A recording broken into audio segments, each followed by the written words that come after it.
Drejtoria vendore e policisë Fier gjatë 24 orëve të fundit ka arrestuar dhe proceduar disa shtetas për vepra të ndryshme penale.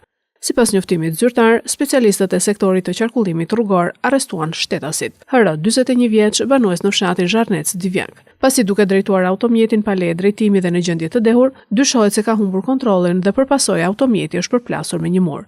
Nga aksidenti janë shkaktuar vetëm dëme materiale dhe VG 60 vjeç, banues në Fier, pasi u kap duke drejtuar automjetin, po në gjendje të dehur.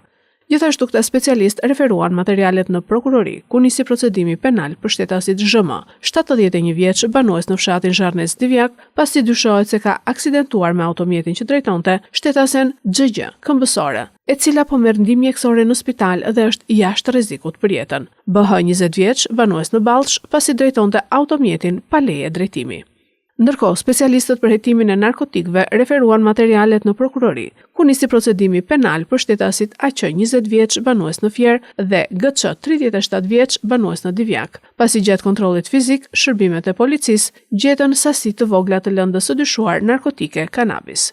Kurse specialistët për hetimin e krimeve të komisariatit të policisë Divjak referuan materialet në prokurori, ku nisi procedimi penal për shtetasin SHP, 57 vjeç, banues në fshatin Çerme sipër me Divjak, pasi dyshohet se ka dëmtuar të mbjellat në tokën e një shtetasi. Materialet procedurale ju referuan prokurorisë së Fierit për veprime të mëtejshme.